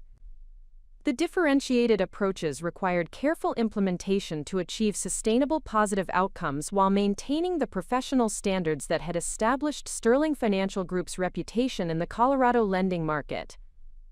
My analysis of each family member's response suggested that successful intervention would require customized strategies that aligned consequences with individual character traits and demonstrated capacity for genuine change. The variation in their reactions indicated that uniform treatment would be less effective than targeted approaches that addressed specific weaknesses and motivational factors. Eleanor's skeptical acknowledgement of my achievements, combined with her concern about disruption to established family authority structures, suggested that her future behavior would be governed primarily by strategic calculations rather than ethical recognition of appropriate treatment standards. Her position as family matriarch made her influence significant, but her fundamental unwillingness to accept responsibility for previous inappropriate behavior indicated that sustained improvement would require ongoing pressure and clear consequences for regression. The approach for Eleanor would emphasize the practical benefits of maintaining positive relationships with me while demonstrating the costs of continued resistance to behavioral change. Her mortgage renewal was scheduled for the following quarter, and market conditions provided justification for adjusting terms to reflect current risk assessments and prevailing interest rates. The modification would be implemented according to standard underwriting criteria, while illustrating the value of maintaining cooperative relationships with lending institutions. Additionally, Eleanor's involvement with several charitable organizations that relied on donations from successful business leaders created opportunities to demonstrate the breadth of my professional network and community influence. Strategic coordination with other donors could reinforce the importance of treating me with appropriate respect, while providing positive examples of how improved family relationships could benefit her social and philanthropic activities. Harrison's immediate focus on potential business advantages indicated that his behavioral changes would be motivated primarily by perceived opportunities for personal benefit, rather than recognition of previous mistakes. His transactional approach to relationships suggested that sustained improvement would require ongoing demonstration of the value that positive interactions could provide, while establishing clear boundaries about preferential treatment expectations. The strategy for Harrison would involve selective collaboration on legitimate business opportunities that met objective criteria for profitability and strategic value, while maintaining strict separation between family relationships and commercial considerations. His commercial property loans included provisions for early termination based on covenant violations, and recent changes in his tenant occupancy rates had triggered review requirements that could result in modified terms or accelerated payment schedules. The implementation would involve comprehensive financial analysis that evaluated his current position according to standard underwriting criteria without consideration for family connections. The results would demonstrate that continued access to favorable financing terms depended on maintaining strong relationships with Sterling Financial Group, while pursuing mutually beneficial business opportunities that provided value beyond family obligations. Patricia's professional acknowledgement of the need for behavioral changes appeared to be motivated by career considerations and strategic relationship management, rather than genuine ethical recognition of appropriate treatment standards. However, her sophisticated understanding of reputation management and networking dynamics suggested that she could become a valuable ally if provided with appropriate incentives and clear expectations for continued improvement. The approach for Patricia would emphasize professional collaboration and strategic partnership opportunities that aligned with her career objectives while reinforcing the importance of maintaining respectful family relationships. Her public relations expertise could provide valuable services for promoting Sterling Financial Group's community involvement and philanthropic activities, creating mutually beneficial arrangements that demonstrated the practical advantages of positive interactions.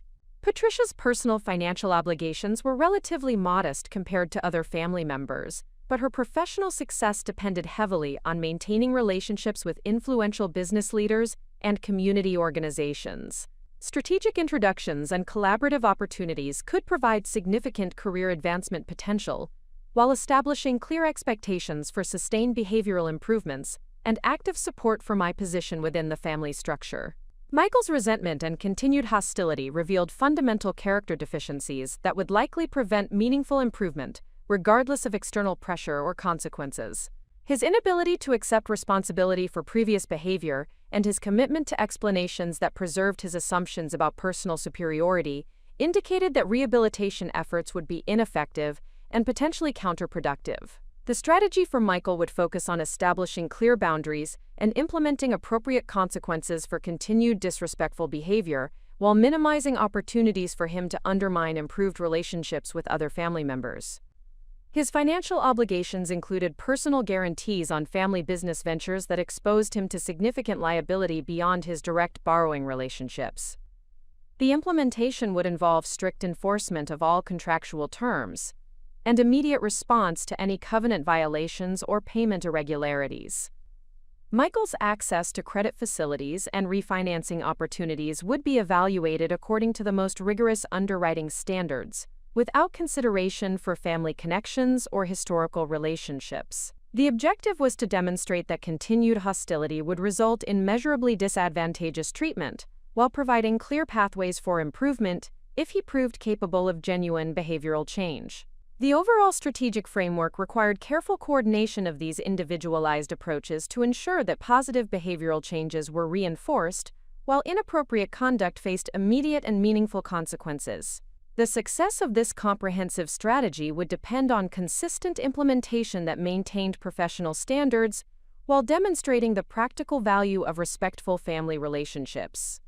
The first phase of implementation began with routine business communications that informed each family member about upcoming loan reviews, market condition assessments, and potential modifications to existing agreements. The timing and content of these communications were carefully coordinated to reinforce the messages that Richard had delivered during his educational conversations, while maintaining appropriate professional distance between personal relationships and commercial considerations.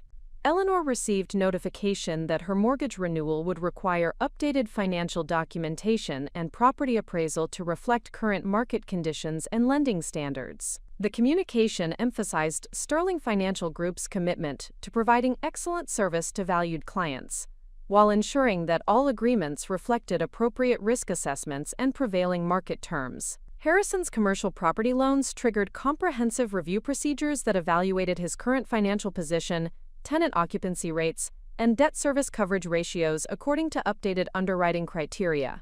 The analysis revealed several areas where his performance had declined relative to original loan assumptions, requiring discussion of potential modifications to ensure continued compliance with lending standards. Patricia received information about opportunities to collaborate on Sterling Financial Group's community relations and philanthropic activities, with specific emphasis on projects that aligned with her professional expertise and career objectives. The communications positioned these opportunities as mutually beneficial partnerships that could provide valuable experience and networking access while supporting important community initiatives. Michael's communications focused exclusively on routine compliance requirements and covenant monitoring procedures, with particular attention to areas where his performance had approached or exceeded acceptable risk thresholds. The tone remained strictly professional, while emphasizing the importance of maintaining full compliance with all contractual obligations and reporting requirements. The implementation of these differentiated approaches required careful monitoring to assess their effectiveness in encouraging behavioral improvements, while maintaining the ethical standards that governed Sterling Financial Group's operations. The goal was to demonstrate that business relationships functioned most effectively when supported by mutual respect and cooperative interactions, rather than adversarial dynamics or assumed entitlements based on family connections. The early results of this strategic implementation provided encouraging evidence that targeted approaches could influence behavior more effectively than uniform pressure or blanket consequences. Eleanor's response to her mortgage renewal requirements included immediate consultation with her financial advisors and careful attention to maintaining positive communications with Sterling Financial Group representatives. Her subsequent interactions with me at family events demonstrated measurable improvement in tone and content, though the underlying motivations remained primarily strategic rather than genuinely respectful. Harrison's reaction to his loan review procedures included prompt submission of all required documentation and proactive communication about addressing identified deficiencies in his financial performance. His business proposals became more professionally prepared and realistic in their assumptions about potential collaboration opportunities, suggesting that he was beginning to understand the standards required for successful partnerships with established financial institutions.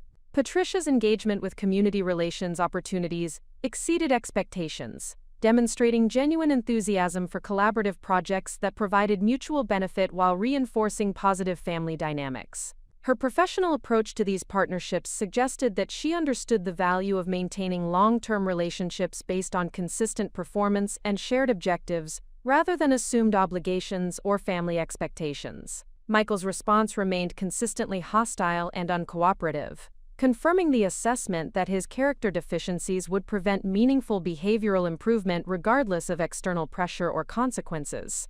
His continued resistance to acknowledging previous mistakes or implementing appropriate changes reinforced the decision to maintain strict professional boundaries, while minimizing opportunities for him to disrupt progress with other family members.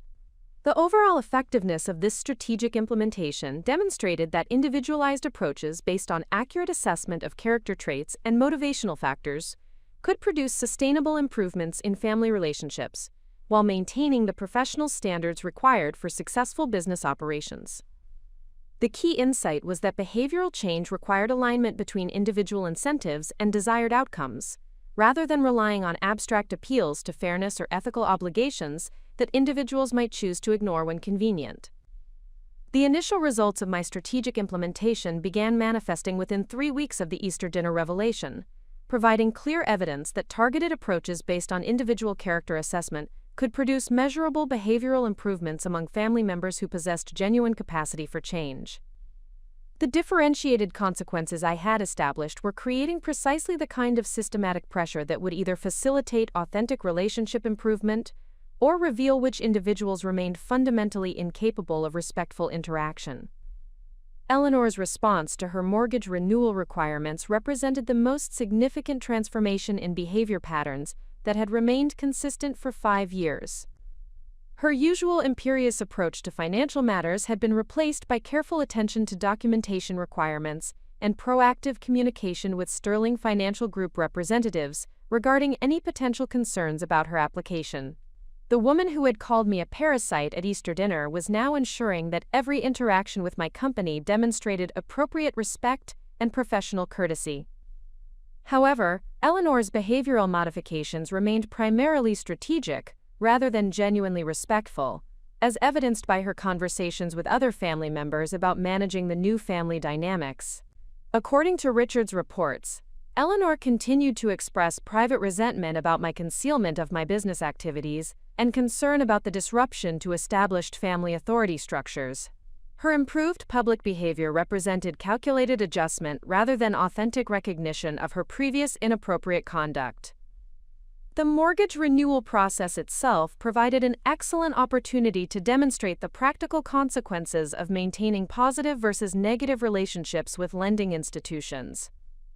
Eleanor's property had appreciated substantially since her original financing, and current market conditions would normally have supported favorable refinancing terms that could reduce her monthly payments while extending the loan duration.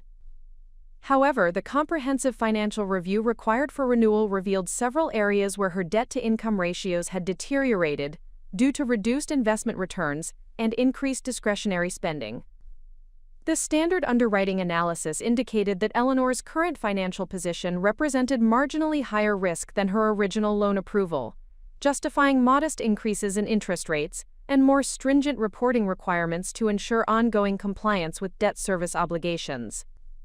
These adjustments would increase her monthly payments by approximately $400, while requiring quarterly submission of updated financial statements to monitor her continued capacity to meet the modified terms. The implementation of these changes followed Sterling Financial Group's established procedures for managing increased borrower risk, while maintaining professional relationships with valued clients. Eleanor's response to the modified terms demonstrated her growing understanding that her financial security depended on maintaining cooperative relationships with my company, rather than assuming that family connections entitled her to preferential treatment regardless of her behavior toward me personally. Harrison's commercial property loan review produced more dramatic results, as his financial position had deteriorated significantly since his original financing arrangements were established 3 years earlier. Several of his major tenants had experienced business difficulties that resulted in reduced rental payments or early lease terminations, creating cash flow challenges that affected his ability to maintain the debt service coverage ratios specified in his loan agreements. The comprehensive analysis revealed that Harrison's current rental income supported debt service obligations at only 85% of the minimum coverage requirements, constituting a technical default that provided grounds for immediate acceleration of his loan balances or modification of terms to address the increased risk profile. The total exposure across his various properties exceeded $4 million, representing a substantial financial obligation that would be extremely difficult to refinance under current market conditions given his weakened operating performance. The strategic decision about how to address Harrison's covenant violations required careful balance between legitimate business considerations and the broader objectives of improving family relationships through appropriate consequences for previous inappropriate behavior. Sterling Financial Group's standard policy for managing covenant defaults involved collaborative restructuring arrangements that provided borrowers with reasonable opportunities to address identified deficiencies while protecting the company's interests through enhanced monitoring and adjusted terms. Harrison's response to learning about his covenant violations demonstrated the kind of pragmatic adjustment that characterized his approach to all business relationships. He immediately engaged financial advisors to develop comprehensive remediation plans that addressed the identified deficiencies, while proposing modifications to his loan agreements that would provide sustainable debt service arrangements based on realistic income projections and improved property management strategies. The restructuring negotiations provided opportunities to establish clear expectations about the relationship between Harrison's business obligations and his personal treatment of family members. While Sterling Financial Group maintained strict separation between commercial considerations and personal relationships, the discussions emphasized that successful long-term partnerships required mutual respect and cooperative interaction across all areas of engagement. Patricia's collaboration on community relations activities had exceeded initial expectations, demonstrating genuine enthusiasm for projects that provided mutual benefit while reinforcing positive family dynamics.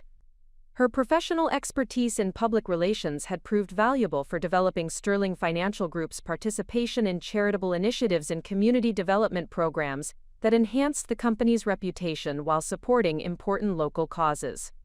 The partnership arrangements with Patricia had evolved beyond simple project collaboration to include ongoing consulting relationships that provided her with steady income, while giving Sterling Financial Group access to sophisticated communications expertise. These professional arrangements demonstrated how family relationships could be transformed into mutually beneficial business partnerships when both parties approached the collaboration with appropriate respect and realistic expectations about performance standards. Patricia's behavioral transformation represented the most authentic improvement among all family members, as her recognition of previous mistakes appeared to be motivated by genuine understanding of appropriate relationship dynamics, rather than purely strategic calculations about personal advantage. Her public relations background had given her sophisticated appreciation for the importance of reputation management and the long-term value of maintaining positive relationships with influential individuals. The success of the collaboration with Patricia also provided a positive example for other family members about how acknowledging previous mistakes and implementing genuine behavioral improvements could create opportunities for enhanced relationships and mutual benefit. Her willingness to actively support my position within the family structure had begun influencing the behavior of other relatives who observed the advantages that resulted from respectful interaction and professional cooperation. Michael's continued resistance to behavioral improvement had resulted in the implementation of increasingly stringent oversight procedures for his various financial obligations, including personal guarantees on family business ventures that exposed him to significant liability beyond his direct borrowing relationships. His hostile attitude and refusal to acknowledge previous inappropriate conduct had triggered the most rigorous enforcement of all contractual terms without consideration for family connections or historical flexibility. The comprehensive review of Michael's financial position had revealed several areas where his performance had approached or exceeded acceptable risk thresholds, requiring immediate remediation or potential acceleration of payment obligations. His monthly debt service requirements across all guaranteed obligations exceeded $12,000, representing nearly 60% of his documented income from employment and investment sources. Michael's response to increased oversight and enforcement procedures had been characteristically defensive and resentful, with attempts to mobilize other family members to pressure me for more lenient treatment based on family loyalty rather than business performance. His inability to accept responsibility for his own behavior or recognize that respectful interaction could improve his situation had reinforced the assessment that rehabilitation efforts would be ineffective and potentially counterproductive. The strategic decision to maintain strict professional boundaries with Michael, while minimizing opportunities for him to undermine progress with other family members, had proved effective in containing his negative influence while demonstrating clear consequences for continued inappropriate behavior. His increasingly isolated position within the family structure served as a cautionary example for other relatives about the practical costs of maintaining hostile attitudes toward individuals who possessed significant influence over their financial security.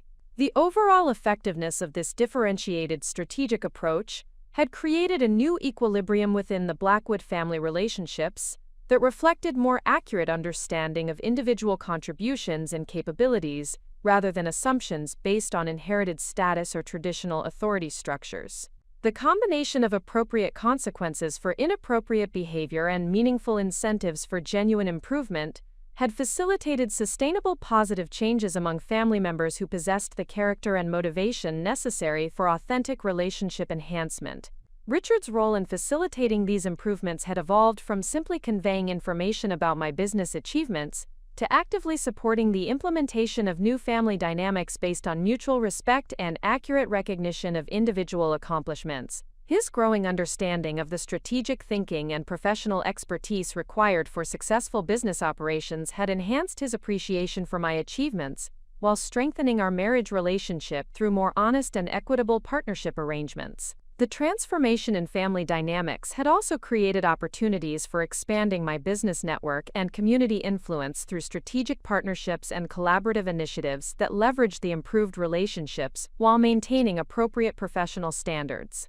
The success of these efforts demonstrated that authentic behavioral change could create value for all parties involved, rather than simply redistributing power or advantage within existing relationship structures. The next phase of this evolving situation would involve consolidating these positive developments while addressing the remaining challenges posed by individuals who continued to resist acknowledgement of their previous mistakes or implementation of appropriate behavioral improvements. The foundation had been established for sustainable relationship enhancement based on mutual respect and professional cooperation, but ongoing vigilance would be required to maintain these standards while pursuing expanded opportunities for collaboration and shared success. The transformation of the Blackwood family dynamics had created ripple effects that extended far beyond personal relationships, opening new opportunities for strategic expansion of my business influence and community leadership position throughout Colorado's financial sector. The demonstration of systematic thinking and disciplined execution that had reshaped family behavior patterns attracted attention from other successful entrepreneurs who recognized the sophisticated approach I had employed to address complex interpersonal and professional challenges. Patricia's collaboration on Sterling Financial Group's community relations activities had provided valuable visibility among Denver's business leadership, many of whom were impressed by the strategic integration of professional expertise with philanthropic initiatives that created meaningful community impact while enhancing corporate reputation. Her public relations expertise had facilitated introductions to influential decision-makers who valued innovative approaches to business development and community engagement. The expanding network of professional relationships had revealed substantial opportunities for Sterling Financial Group to participate in larger commercial lending arrangements that required sophisticated financial structuring and discretionary capital allocation. Several prominent real estate development firms had approached me about providing acquisition financing for projects that traditional banks considered too complex or risky, given current market conditions and regulatory requirements. These opportunities represented natural extensions of Sterling Financial Group's core competencies, while providing access to higher-value transactions that would significantly expand the company's revenue potential and market influence. The specialized knowledge required for evaluating complex commercial projects aligned perfectly with my background in distressed asset analysis and private lending operations, creating competitive advantages that would be difficult for larger institutions to replicate.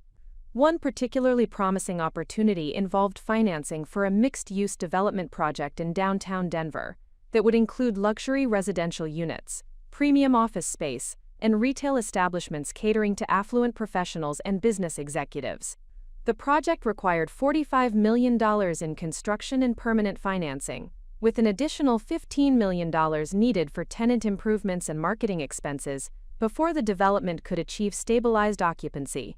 The developer, Marcus Torres, had built an impressive portfolio of successful projects throughout the Southwest, but his current financing needs exceeded the capacity of any single traditional lender, given the project's complexity and the specialized market knowledge required for accurate risk assessment. Sterling Financial Group's reputation for discretionary lending decisions and sophisticated financial analysis had made us the preferred financing partner for this ambitious undertaking. The evaluation process for the Torres development project provided opportunities to demonstrate the advanced analytical capabilities that distinguished Sterling Financial Group from conventional lending institutions. My assessment included comprehensive market analysis that considered demographic trends, competitive developments, regulatory factors, and economic projections that extended well beyond the standard criteria used by traditional underwriting procedures. The financial structuring for the Torres project incorporated innovative approaches that provided both security for Sterling Financial Group's investment and flexibility for the developer to respond to changing market conditions during the extended construction and lease-up period. The arrangement included multiple funding phases tied to specific development milestones, variable interest rates that reflected project risk profiles at different completion stages, and equity participation features that would provide additional returns if the development exceeded performance projections. The success of this complex financing arrangement had attracted attention from other sophisticated developers who required similar capabilities for their own projects, creating a pipeline of potential transactions that would establish Sterling Financial Group as the premier source of specialized commercial real estate financing throughout the Rocky Mountain region. The competitive positioning in this high-value market segment represented substantial growth potential that could double the company's assets under management within 3 years. The expanded commercial lending activities had also created opportunities for strategic partnerships with other successful financial service providers who possessed complementary capabilities and shared commitment to innovative approaches to client service and market development. These relationships enabled Sterling Financial Group to participate in even larger transactions through consortium arrangements while maintaining our specialized focus and independence. One particularly valuable partnership had developed with Alexandra Chen, who owned a boutique investment banking firm that specialized in merger and acquisition transactions for mid-market companies throughout the western states. Alexandra's expertise in business valuation, deal structuring, and regulatory compliance provided excellent synergy with Sterling Financial Group's capabilities in debt financing and relationship management. The collaboration with Alexandra had resulted in several successful transactions, where Sterling Financial Group provided acquisition financing for her clients, while she facilitated equity investments and strategic partnerships that enhanced our borrowers' growth potential and operational capabilities. These integrated arrangements created value for all parties involved, while demonstrating the advantages of collaborative approaches to complex business challenges. Alexandra's professional background included extensive experience in dealing with family-owned businesses, where interpersonal dynamics and succession planning created unique challenges that required both financial expertise and sophisticated understanding of relationship management. Her appreciation for the strategic approach I had employed with the Blackwood family had led to discussions about developing specialized services for other successful families who faced similar conflicts between traditional authority structures and changing business realities. Up next, you've got two more standout stories right on your screen. If this one hit the mark, you won't want to pass these up. Just click and check them out. And don't forget to subscribe and turn on the notification bell so you don't miss any upload from us.